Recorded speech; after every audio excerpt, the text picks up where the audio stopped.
Hi guys, today we will talk about how to fix or how to solve the problem of server error on the application of DuckDuckGo. We will click on settings. In this page we go to apps, default apps, app settings.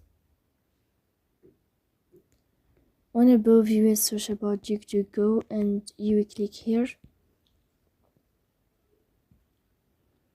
In this page of app info you will click on first stop and you will click OK. Here we'll enter to the window of storage. Then we click on clear cache. Here we go to Play Store. You will search about the application of DuckDuckGo.